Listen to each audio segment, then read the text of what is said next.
네, 안녕하세요. 새정치민주연합 기획재정위원회 홍정화입니다. 오늘은 신혼부부에게 집 한 채를 포럼의 간사로서 이 자리에 섰습니다. 어제 박근혜 정부가 제3차 저출산 고령사회 기본계획을 발표했습니다. 그 자리에서 박근혜 대통령께서 주거 문제도 결혼을 망설이게 하는 장애물이 되고 있다. 젊은 연인들이 결혼을 미루지 않도록 신혼부부가 선호하는 입지에 목돈 부담 없이 살 수 있는 행복주택과 같은 임대주택 공급을 대폭 늘려야 할 것, 이렇게 언급한 것으로 보도되었습니다. 1년 전에 제가 했던 얘기입니다. 불과 1년 전에 박근혜 정부와 새누리당이 격렬하게 반대하던 정책을 선거가 다가오자 마치 아무 일 없던 것처럼 버젓이 정책으로 발표하는 박근혜 정부의 무능과 독선, 그 뻔뻔함에 놀라지 않을 수 없습니다.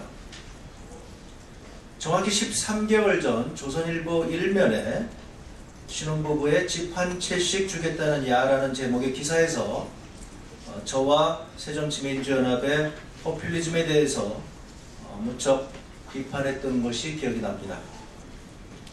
박근혜 정부는 예산이 없다면서 이 신혼부부에게 대규모 임대주택 공급하는 안에 대해서 협의조차 거부했습니다. 당시 대다수 보수 언론과 새누리당은 내용을 제대로 파악하지도 않고 마치 신혼부부에게 집 한 채를 공짜로 준다는 식의 마타도어를 일삼았습니다. 2014년 11월 14일자 조선일보, 11월 15일자 동아일보, 중앙일보, 11월 14일자 문화일보 각각 사설과 기사에서 비판을 했고요. 당시 김무성 대표와 김명우 새누리당 수석 대변인은 복지 포퓰리즘의 종결자라고 비판했습니다. 그러나 그 전날 11월 13일 날 새정치민주연합이 주최했던 신혼부부에게 집 한 채를 포럼에서 얘기했던 것은 전혀 다른 얘기입니다. 이 토론의 발제문조차 읽지 않고 이를 포퓰리즘으로 몰기에 급급했고요. 거기에 보수 언론이 동조했던 것입니다. 저출산으로 국가의 존립위기에 있는 대한민국의 현실을 외면한 채 말입니다. 당시 토론의 발제문에 있는 신혼부부에게 집 한 채를, 이 정책의 내용은 이렇습니다. 장기적으로 매년 결혼하는 25만 쌍의 신혼부부 중 40%인 10만 쌍에게 공공임대주택, 준공공임대주택을 포함해서 공급하는 것을 목표로 한다. 입주한 부부는 출산과 육아에 한창인 신혼 5년에서 10년 동안 공공임대주택에 살면서 주거비를 아낀다. 신혼부부들이 모여 사는 임대주택 단지에는 출산과 보육, 공공시설도 구축되어 있어 육아 지원을 받기 편하게 한다.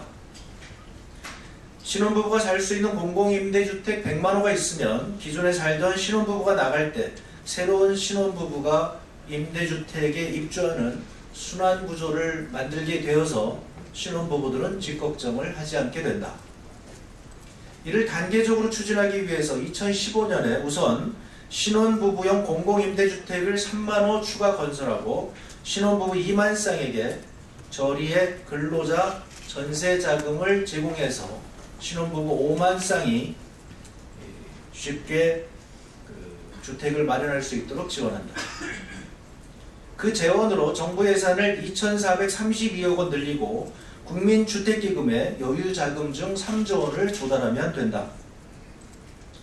이 정책에 의해서 임대주택에 입주한 신혼부부들은 이사 걱정 없이 저렴하게 살 수 있으며 보증금과 임대료는 현재 영구임대나 공공임대, 국민임대 거주자가 부담하는 정도로 부담하게 한다. 만약 박근혜 정부가 의지가 있었다면 신혼부부를 위한 이 정도 정책은 충분히 감당할 수 있는 정책입니다. 그리고 어제 발표했습니다. 그런데도 박근혜 정부와 새누리당은 1년 전에 이를 포퓰리즘이라고 비난하고 논의조차 거부했던 것입니다.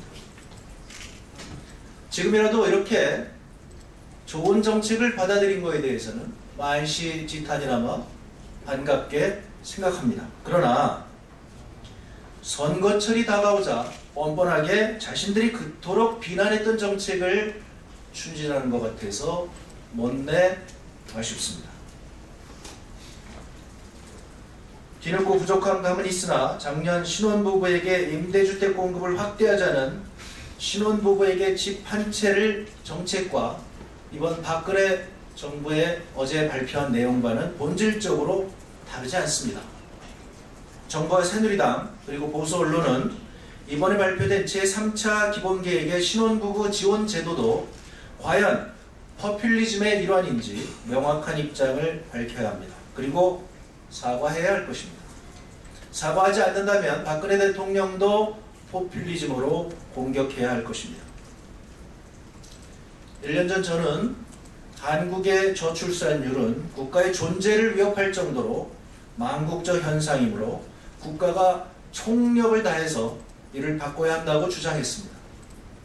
이를 위해 청년기의 출산율을 높이기 위해서 출산과 보육을 비롯해 전방위적으로 국가가 지원하는 정책이 필요하며 그 하나의 일환으로 신혼부부에게 안정적이고 값싼 임대주택의 공급을 주창했던 것입니다.